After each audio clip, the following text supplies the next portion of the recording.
Hello, hi, how are you fantastic people today?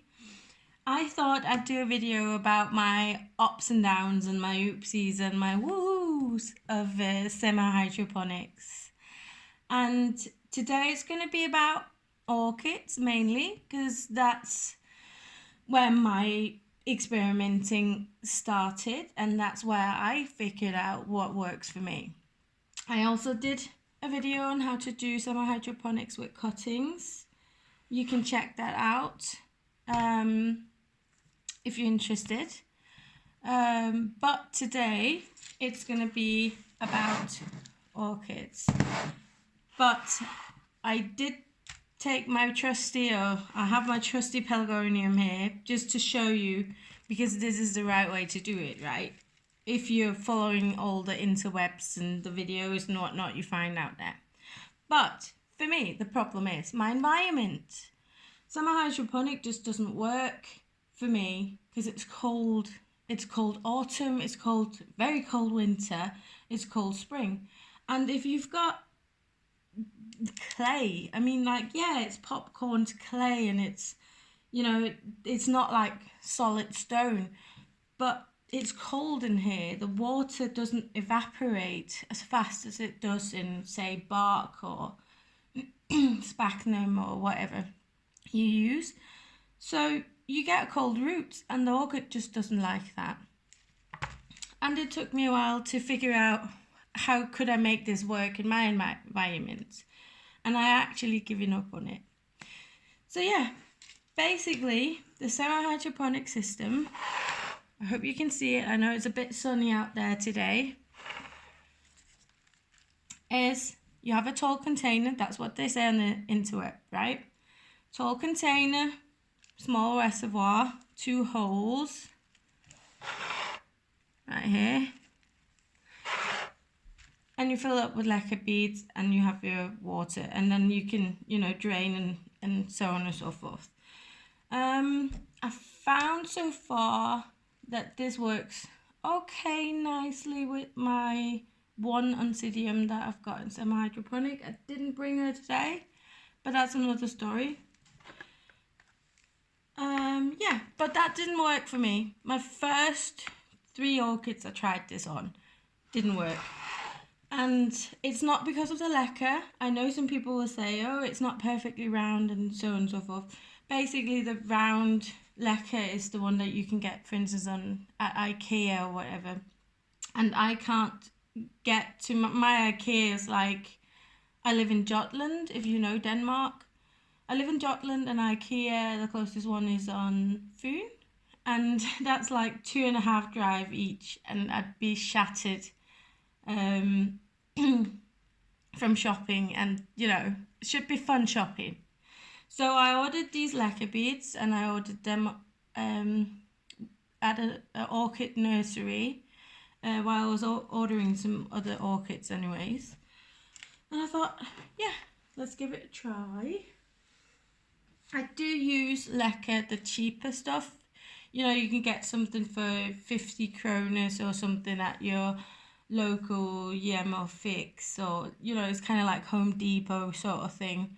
I use that with some of my barked orchids. But that's for another story. But basically it's for orchids that are in bark in clay pots, but I'll get to that in another video. Yep, back on track.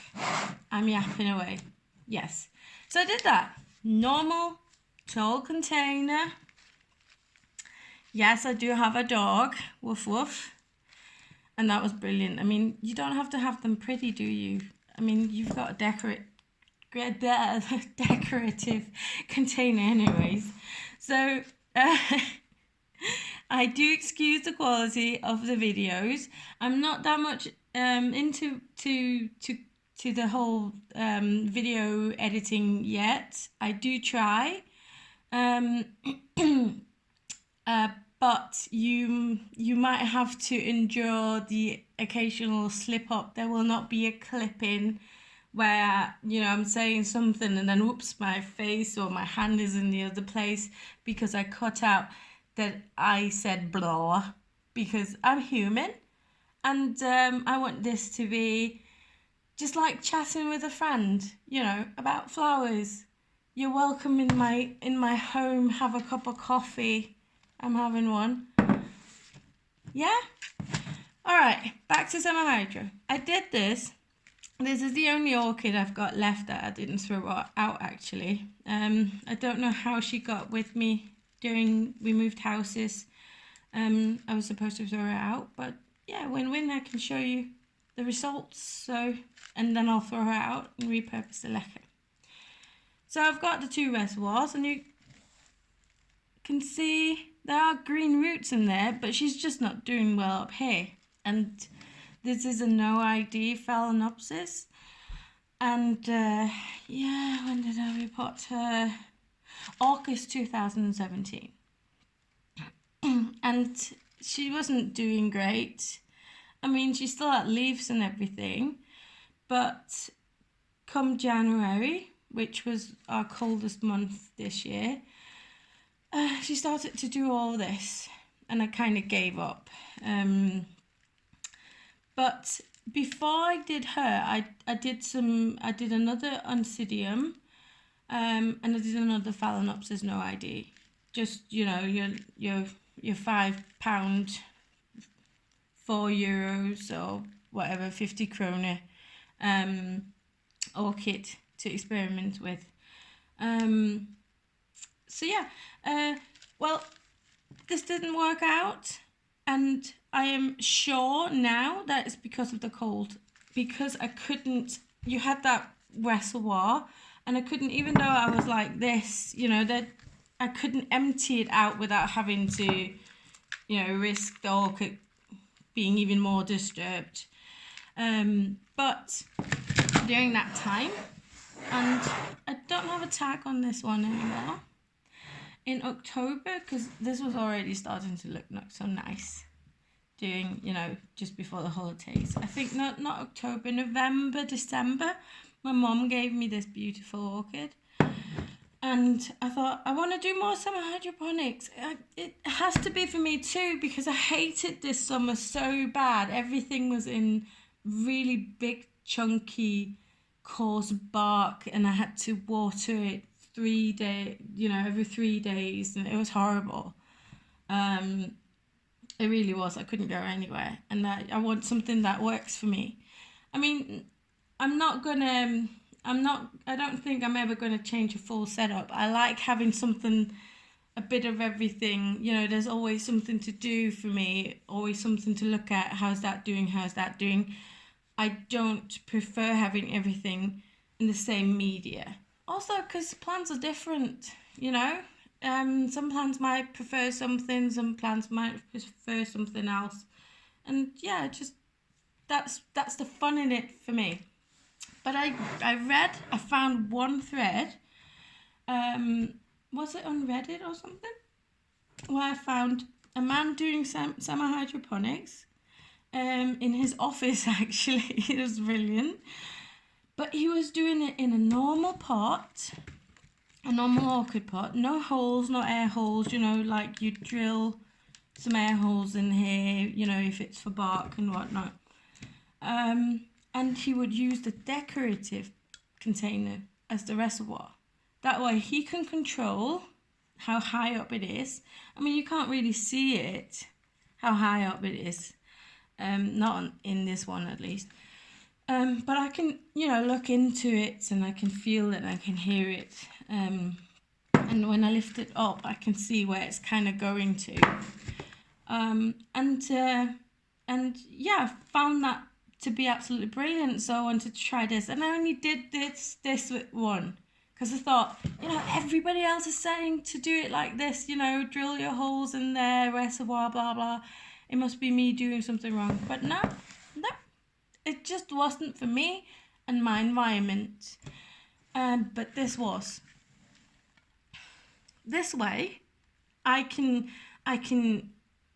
empty out the reservoir whenever I want to. So say during winter time, she was pretty much not in water. She had like 2 days water, but the rest she was dry. because she was so moist. Her roots were so moist that you know, she wouldn't even completely dry out. And phalaenopsis, as you know, like to dry out just a bit. And this is the results. Can you see that? Nice green roots and nice new root tips.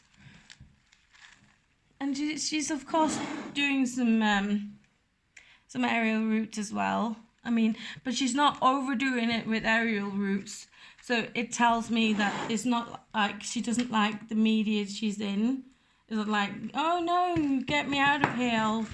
I'll put all my fine roots outside in the air instead, sort of thing. She likes it in here. And that's it. I basically keep her in like 3 or 4 days in water. I let her without 3 days or so, 3 or 4 days again with water. Yeah, and if it's a particular hot day, I'll spray over with a bit of water, you know, like the sprayer thingy.